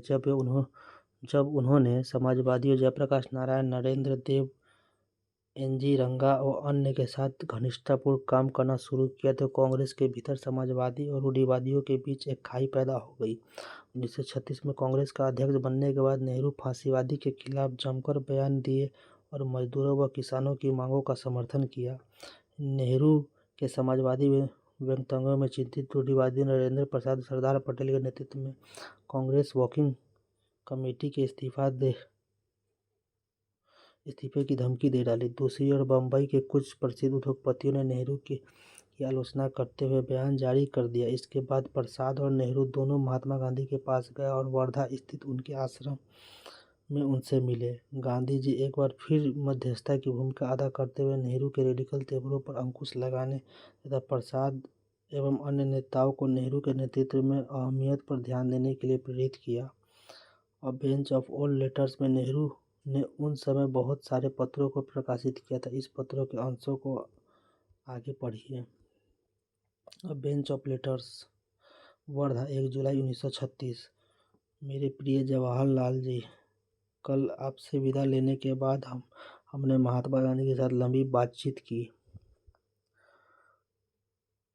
और आपस में देर तक चर्चा की। हम समझते हैं कि आपको हमारी ओर से अपनाए गए मार्ग पर काफ़ी दुख है। हमारे पत्र के भावों से आप विशेषतः आहत हुए हैं। आपको शर्मिंदा करना या आपको चोट पहुंचाना कभी भी हमारा इरादा नहीं था। अगर आपको ऐसा लगता है कि इससे आपको ठेस पहुंची है तो हम बिना किसी हिचक के अपना पत्र वापस ले लेते हैं, उसमें संशोधन कर लेते हैं। परंतु हमने समग्र स्थिति पर पुनर्विचार करने के बाद यह पत्र तथा अपने इस्तीफे वापस लेने का फैसला कर लिया है। हमें लगता है कि प्रेस में छपे आपके सारे बयानों में आप कांग्रेस के सामान्य कार्यक्रम में उतना नहीं बोल पा रहे जितना कि एक ऐसे विषय पर बोल रहे हैं जिसे कांग्रेस ने स्वीकृति नहीं दी है। ऐसा करते हुए आप वर्किंग कमेटी में हमारे मुट्ठी भर सहयोगियों और कांग्रेस के अल्पसंख्यक वर्गों के प्रवक्ता की तरह बोल रहे हैं, न कि बहुल वर्ग के प्रतिनिधि के रूप में, जिसकी कांग्रेस अध्यक्षता के नाते हमें आपसे अपेक्षा थी। हमारे विरुद्ध लगातार एक अभियान चलाया जा रहा है जिसमें हम ऐसे व्यक्तियों के रूप में प्रस्तुत किया गया है जिसका समय बीत चुका है, जो पुराने पड़ चुके हैं, वर्तमान अप्रासंगिक हो चुके हैं, विचारों का प्रतिनिधित्व करते हैं। हमें ऐसे लोगों के रूप में प्रस्तुत किया जा रहा है जो देश की प्रगति में बाधक है और जिन्हें उन पदों से हटा दिया जाना चाहिए जो उन्हें अनाधिकृत प्राप्त कर लिए। हमें महसूस किया है कि अन्य लोगों ने हमारे साथ भारी अन्याय कर रहे हैं तथा हमें आपसे वह संरक्षण नहीं मिल रहा है जो एक सहकर्मी और हमारा अध्यक्ष होने के नाते हमें आपसे मिलना चाहिए, आपका प्रसाद। मेरे प्रिय बापू। ये किसने लिखा है? प्रेम पूर्वक जवाहरलाल नेहरू ने लिखा है गांधी जी को। इलाहाबाद 5 जुलाई 1936 को। मैं कल रात ही यहाँ पहुँचा। जब मैं वर्धा से आया तो शारीरिक दुर्बलता और मानसिक अशांति से घिरा हुआ हूँ। यूरोप से लौटने के बाद मैंने पाया कि वर्किंग कमेटी की बैठक में मैं बुरी तरह से थक जाता हूँ। मेरी ऊर्जा छीन पड़ जाती है और हर नए अनुभव के बाद मैं ज़्यादा बूढ़ा महसूस करने लगता हूँ। चीज़ों को दुरुस्त करने और संकट को टालने में आपने जो कष्ट उठाया है उसके लिए मैं आपका आभारी हूँ। मैंने राजेंद्र बाबू द्वारा भेजा गया दूसरा पत्र दोबारा पढ़ा और उन्होंने जो गंभीर आरोप मुझ पर लगाए हैं उन्हें देखा है।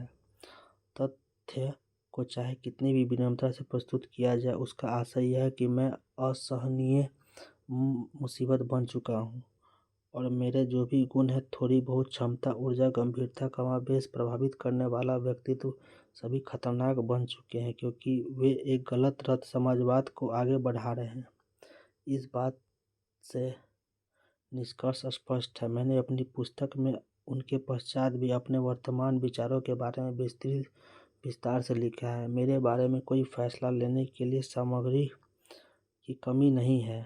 मेरे वे विचार आकस्मिक भी नहीं है। वे मेरे हिस्सा और यद्यपि मैं भविष्य में उन्हें बदल सकता हूँ, लेकिन जब तक मैं उन्हें नहीं छोड़ता मुझे उसको अभिव्यक्त करना ही होगा क्योंकि मैं व्यापक एकता को महत्वपूर्ण मानता हूँ। इसलिए मैं कोमलता शब्दों में उन्हें व्यक्त किया है और निश्चित निष्कर्षों की बजाय विचार विमर्श के लिए प्रस्ताव के रूप में ही ज़्यादा प्रस्तुत किया है। मुझे इस पद्धति और कांग्रेस के कुछ भी कर रही है उसके बीच कोई टकराव दिखाई नहीं देता। जहाँ तक चुनाव का संबंध है, मेरा मानना है कि मेरा रवैया इस दिशा में निश्चय ही एक लाभकारी साधन था क्योंकि उससे जनता में उत्साह का संचार हुआ, परंतु मेरे कोमल और स्पष्ट रवैये को मेरे सहयोगी खतरनाक और क्षतिकारक मानते हैं। मुझे यहाँ तक कहा गया कि भारत में गरीबी और बेरोजगारी पर इस तरह बार बार जोर देना बेवकूफ़ी थी। यह कम से कम गलत तो था ही। आपने मुझे बताया कि आप कोई वक्तव्य जारी करना चाहते हैं। मैं आपके वक्तव्य का स्वागत करूंगा क्योंकि मैं मानता हूं कि हर दृष्टिकोण देश के सामने प्रस्तुत किया जाना चाहिए। प्रेम पूर्वक आपका जवाहरलाल। प्रिय जवाहरलाल से गाँव 15 जुलाई 1936। मेरा प्यार बापू का ये पत्र है जवाहरलाल नेहरू को। प्रिय जवाहरलाल, तुम्हारा पत्र मेरे हृदय छू गया। तुम्हें सबसे ज़्यादा ठेस महसूस हुई है। तथ्य यह है कि तुम्हारे साथियों के पास तुम्हारे जैसा साहस और बेबाकी नहीं है। इसके परिणाम विनाशकारी हो रहे हैं। मैंने उन्हें हमेशा समझाया है कि तुमसे उन्मुक्त और निर्भय होकर बात करें, परंतु क्योंकि उनके पास साहस नहीं है इसलिए वे जब भी बोलते हैं उटपटांग ही बोलते हैं और उससे तुम चिढ़ जाते हो। मैं तुम्हें बताता हूँ, वे तुम्हें इसलिए डरा रहे हैं क्योंकि तुम उनसे चिढ़ जाते हो और उनके सामने धैर्य खो देते हो। वे तुम्हारी फटकार और साहबी अंदाज से आहत है और सबसे बढ़कर वे तुम्हारे भीतर जो अचूकता और श्रेष्ठता का ज्ञान भाव दिखाई देता है उससे परेशान है। उन्हें लगता है कि तुमने उनके साथ न्यूनतम सौम्यता का व्यवहार भी नहीं किया है, कभी भी समाजवादियों के व्यंग्यबाणों या गलत निरूपण से उनका बचाव नहीं किया है। मुझे यह पूरा प्रसंग एक त्रास प्रसन्न जैसा दिखाई दे रहा है, इसलिए मैं चाहता हूँ कि तुम भी इस पूरे मसले को हल्का होकर देखो। इस कांटों के ताज कांग्रेस की अध्यक्षता के लिए तुम्हारा नाम मैंने ही प्रस्तावित किया था। भले ही सिर छिल जाए, इसे उतारना मत। कमेटी की बैठक में अपना हास्य विनोद दोबारा दिखाओ। यह तुम्हारे लिए सबसे सामान्य भूमिका है। चिंतित चिड़चिड़े व्यक्ति का स्वभाव तुम पर नहीं जचता। मैं चाहता हूँ कि तुम मुझे तार के माध्यम से बताओ कि यह पत्र पढ़ते ही तुम्हें वैसी ही खुशी मिली है जैसे लाहौर में नए साल के मौके पर तुम खुश थे जब कहते हैं कि तुम तिरंगे के चारों ओर झूम झूम कर नाचे थे। अपने कंठ को थोड़ा आराम दो। इन पत्रों से इस बारे में क्या पता चलता है कि समय के साथ कांग्रेस के आदर्श किस तरह विकसित रहे हैं? राष्ट्रीय आंदोलन में महात्मा गांधी की भूमिका के बारे में इन पत्रों से क्या पता चलता है? क्या ऐसे पत्रों से कांग्रेसी की आंतरिक कार्यप्रणाली का राष्ट्रीय आंदोलन के बारे में कोई विशेष दृष्टि प्राप्त होती है? छवि घटना आत्मकथा भी है उस अतीत का ब्यौरा है जो मानवीय विवरणों के हिसाब से काफ़ी समृद्ध होती है, परंतु यहाँ भी हमें इस बात का ध्यान रखना चाहिए कि हम आत्मकथाओं को किस तरह पढ़ते हैं और उनकी कैसी व्याख्या करते हैं। हमें यह याद रखना चाहिए कि आत्मकथाएं प्राय स्मृति के आधार पर लिखी गई होती है।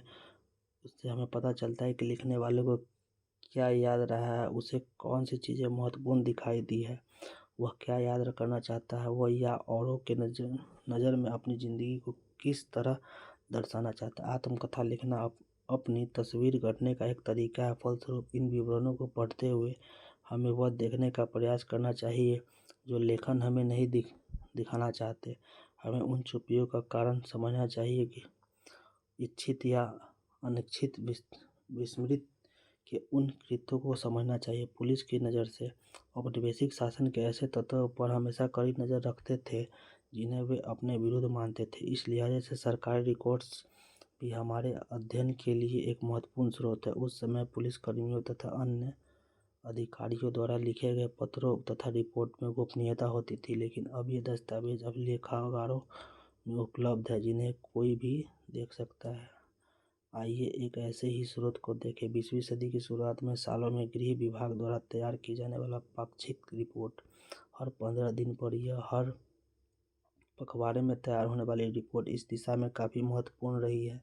ये रिपोर्टें स्थानीय इलाकों में पुलिस की मार्फत मिलने वाली सूचनाओं पर आधारित होती थी, लेकिन उनमें यह भी दिख जाता था कि आला अधिकारी को क्या देखते थे, ये क्या मानना चाहते थे। राजद्रोह और विद्रोह की न मानते हुए वे खुद को इस बात का आश्वासन देना चाहते थे कि इन अधिकांशों को कोई आधार नहीं है। यदि आप नमक सत्याग्रह के समय की पाक्षिक रिपोर्टों को देखेंगे तो पाएंगे कि गृह विभाग यह मानने को तैयार नहीं है कि महात्मा गांधी की कार्रवाइयों के प्रति कोई व्यापक जन समर्थन पैदा हो रहा है। रिपोर्टों में इस यात्रा को एक नाटक, एक कर्तव्य, ब्रिटिश शासन के खिलाफ आवाज़ उठाने के प्रति अनिच्छुक तथा शासन के अंतर्गत सुखपूर्वक जीवन व्यतीत कर रहे लोगों को गोलबंद करने की एक हताश कोशिश के रूप में प्रस्तुत किया जाता था। क्या सविनय अवज्ञा आंदोलन के दौरान बम्बई में कांग्रेस में वॉलंटियरों को पुलिस से भिड़ंत? क्या आपको इस तस्वीर और पुलिस की पाक्षिक रिपोर्टों में दी गई जानकारी के बीच कोई अंतर्विरोध दिखाई देता है?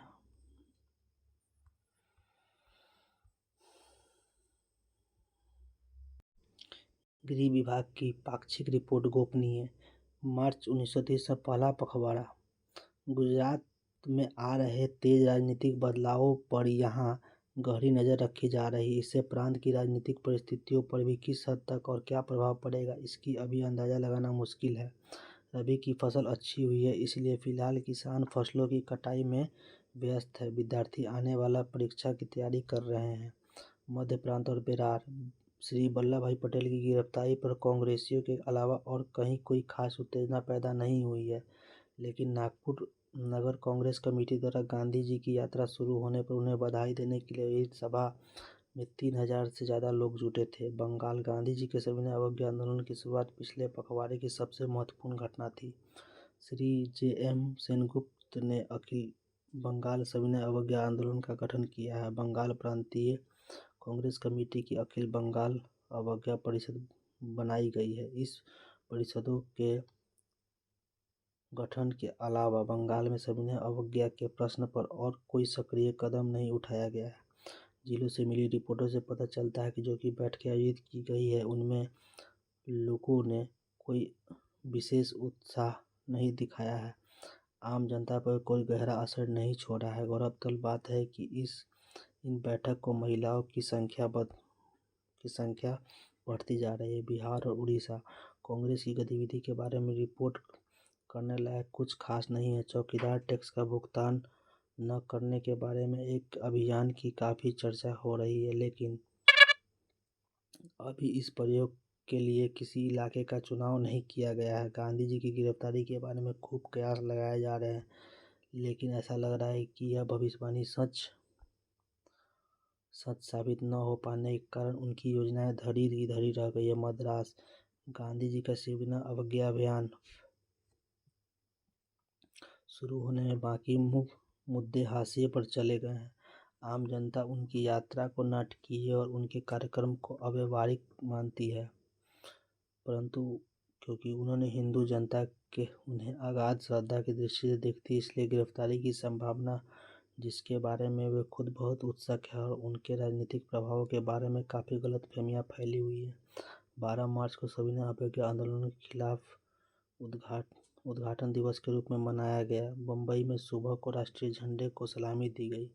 बम्बई केसरी प्रेस के आक्रामक भाषा का प्रयोग किया जा रहा है और हमेशा की तरह आग उगलने के अंदाज में लिखा है, अगर सरकार सत्याग्रह की ताकत को परखना चाहती है तो उसे पता होना चाहिए कि सत्याग्रह की सक्रियता और निष्क्रियता दोनों से ही सरकार को ही नुकसान पहुंचेगा। यदि सरकार गांधी जी को गिरफ्तार करती है तो उसे राष्ट्र के कोप का भाजन बनना पड़ेगा। यदि सरकार ऐसा नहीं करती है तो सविनय अवज्ञा आंदोलन फैलता जाएगा। इसलिए हमारा मानना है कि अगर सरकार श्री गांधी जी को दंडित करती है तो राष्ट्र की विजय होगी। अगर सरकार उन्हें अपने रास्ते पर चलने देती है तो राष्ट्र और भी बड़ी विजय होगी। दूसरी ओर विविध वृत्त नामक मध्यम-मार्गी अखबार ने इस आंदोलन का व्यर्थता की ओर संकेत दिया और कहा है कि यह आंदोलन अपना घोषणा उद्देश्य प्राप्त नहीं कर पाया है, लेकिन उसने सरकार को भी चेतावनी दी है कि दमन का रास्ता उसके उद्देश्य को कमजोर कर देगा। मार्च 1930 का दूसरा पखवाड़ा बंगाल। सबका ध्यान समुद्र तट की गांधी की यात्रा और सविनय अवज्ञा आंदोलन शुरू करने के लिए उसकी तैयारी पर केंद्रित है। चरमपंथी अखबार उसकी गतिविधियों और भाषणों के बारे में विस्तार से लिख रहे हैं और पूरे बंगाल में हो रही बैठकों तथा उनमें पारित होने वाले प्रस्तावों के बारे में विस्तार से जानकारी दी जा रही है, परंतु गांधी जी सविनय अवज्ञा की वकालत कर रहे हैं। उनके प्रति विशेष उत्साह नहीं दिखाई देता। सामान्य रूप में इस बात का इनकार कर रहे हैं कि गांधी जी के साथ क्या किया जाए, और संभावना यही है कि अगर उनके विरुद्ध कोई कार्यवाही की गई तो बंगाल में के ज्वलनशील हालत की चिंगारी भड़क उठेगी, लेकिन फिलहाल ऐसी आग भड़कने में कोई गंभीर आसार नहीं देते हैं। मध्य प्रांत और बिहार। 12 मार्च को गांधी यात्रा शुरू होने के अवसर पर नागपुर में इस बैठकों में भारी लोग शामिल हुए हैं और ज़्यादातर स्कूल कॉलेज सुने दिखाई दिए हैं। शराब की दुकानों का बहिष्कार तथा वन कानूनों का उल्लंघन हमले की सबसे संभावित कार्यदशा दिखाई पड़ती है। पंजाब। ऐसा लगता है कि झेलम जिले में नमक कानून तोड़ने के लिए संगठित प्रयास किए जाएंगे। मुल्तान में जल कर न चुकाने के आंदोलन को पुनर्जीवित किया जाएगा। संभवतः गुजरावाल में राष्ट्रीय झंडे के संबंध में कोई आंदोलन शुरू हो सकता है। संयुक्त प्रांत। पिछले पखवाड़े के दौरान राजनीतिक गतिविधियों में निश्चित रूप से तेजी आई है। कांग्रेस पार्टी का मानना है कि जनता की रुचि बनाए रखने के लिए उसे कुछ अनोखा काम करना चाहिए। श्री गांधी के आदेश पर वॉलंटियरों की भर्ती, गांव में प्रचार और नमक के कानून के उल्लंघन की तैयारी जैसी गतिविधियां कई जिलों से आ रही है। संयुक्त प्रांत। इस पखवाड़े की चीज़ें बहुत तेज़ी से आगे बढ़ रही। राजनीतिक सभाओं, जुलूसों और वॉलंटियरों की भांति भर्ती के अलावा आगरा, कानपुर, बनारस, इलाहाबाद, लखनऊ, मेरठ, रायबरेली, फर्रुखाबाद, इटावा, बलिया और मैनपुरी में नमक कानून की खुलेआम अवहेलना की जा रही है। जेबीकी रेलवे स्टेशन पर पंडित जवाहरलाल नेहरू 14 अप्रैल की सुबह गिरफ्तार कर लिया गया। उस समय यह यूथ की बैठक लीग में शामिल होने के मध्य प्रांतों की ओर जा रहे थे। उन्हें रेलवे स्टेशन से फौरन नैनी सेंट्रल जेल ले जाया गया। वहां उस पर मुकदमा चलाया गया और 6 माह के साधारण कारावास की सजा दी गई। बिहार और उड़ीसा। कुछ स्थानों पर गैरकानूनी नमक उत्पादन के अनोखे मगर छोटे प्रयास हो रहे हैं।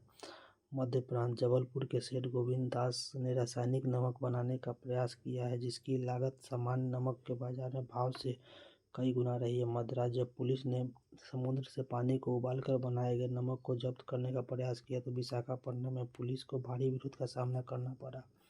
अन्य स्थानों पर अवैध नमक को जब्त करने का कोई खास विरोध नहीं किया गया। बंगाल मुफस्सिल इलाकों में अवैध नमक निर्माण को कोशिश की गई। 24 परगना और मिदनापुर जिले में इन गतिविधियों का मुख्य केंद्र रहा है। वास्तव में बहुत कम नमक बनाया गया है और इसमें से ज़्यादातर जब्त कर लिया गया। उसको बनाने के लिए प्रयोग किए गए बर्तनों को नष्ट कर दिया गया।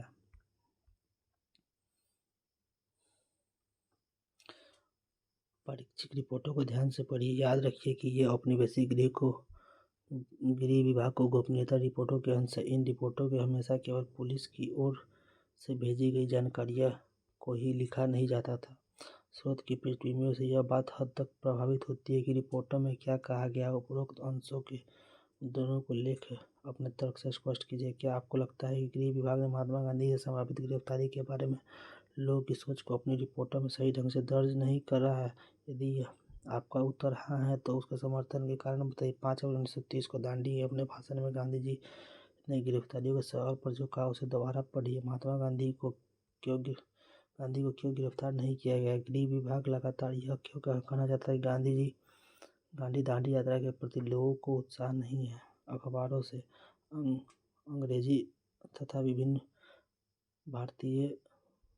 भारतीय भाषाओं में छपने वाले समकालीन अखबार एक महत्वपूर्ण स्रोत है जो गांधी जी की गतिविधियों पर नज़र रखें और उनके बारे में खबरें छपते हैं। ये अखबार इस बात का भी संकेत देते हैं कि आम भारतीय उनमें से क्या सोचते हैं, लेकिन अखबारी ब्यूरो से पूर्वाग्रह से मुक्त नहीं हो मानना चाहिए। यह अखबार प्रकाशित करने वाले ऐसे लोग हैं जिनको अपनी राजनीतिक सोच और विश्व दृष्टिकोण था। उनके विचारों से ही यह तय होता था कि क्या प्रकाशित किया जाएगा और घटनाओं की रिपोर्ट किस तरह की जाएगी। इसलिए लंदन से निकलने वाले अखबारों के विवरण भारतीय राष्ट्रवादी अखबारों में छपने वाली रिपोर्टों जैसे नहीं हो सकते थे। हमें इन रिपोर्टों को देखना चाहिए तो, लेकिन उनके आधार पर नतीजे निकालने हुए यह खास अहमियत भी बरतनी चाहिए। इन अखबारों के हर वक्त को यथार्थ घटनाक्रम का शब्दों सच ब्यौरा नहीं माना जाता। अक्सर उनमें ऐसे अफसरों की आशंकाओं और बेचैनियों को झलक भी मिलती है जो किसी आंदोलन को नियंत्रित नहीं कर पा रहे थे, उसके प्रसार के बारे में बेचैन थे। उसे समझ नहीं आता था कि महात्मा गांधी को गिरफ्तार करना चाहिए या नहीं, अथवा गिरफ्तारी का क्या परिणाम होगा। औपनिवेशिक सरकार जनता और उसकी गतिविधियों पर जितनी नज़र रखी थी, अपने शासन के आधार के बारे में उसकी चिंता उतनी ही बढ़ती जाती थी।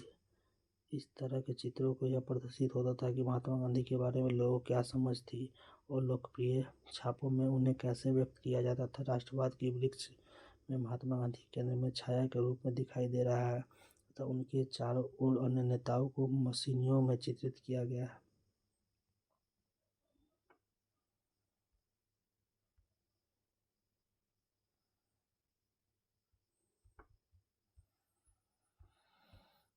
काल रेखा 1915 में महात्मा गांधी दक्षिण अफ्रीका से लौटे थे। 17 में चंपारण आंदोलन हुआ था। 18 में 1900 खेरा गुजरात में किसान आंदोलन, अहमदाबाद में मिल मजदूर आंदोलन, लोक सत्याग्रह 1919 में, मार्च से अप्रैल के बीच जालियांवाला हत्याकांड 1919 में हुआ था। अप्रैल में 1921 में असहयोग आंदोलन, खिलाफ आंदोलन होता बरदौली में, किसान आंदोलन 1928 में, 1929 में लाहौर अधिवेशन, दिसंबर में पूर्ण स्वराज को कांग्रेस का लक्ष्य घोषित किया गया था। सविनय अवज्ञा आंदोलन में दांडी मार्च 1930 में, 1931 में गांधी इरविन समझौता, दूसरा गवर्नमेंट सम्मेलन, दिसंबर 1935 में गवर्नमेंट ऑफ इंडिया एक्ट के द्वितीय सरकार में आश्वासन, कांग्रेस मंत्रिमंडलों का त्याग 1939 में, भारत छोड़ो आंदोलन 1942 में, महात्मा गांधी साम्राज्यिक हिंसा को रोकने के लिए नोआखली तथा हिंसाग्रस्त इलाकों का दौरा करते हैं 1946 में।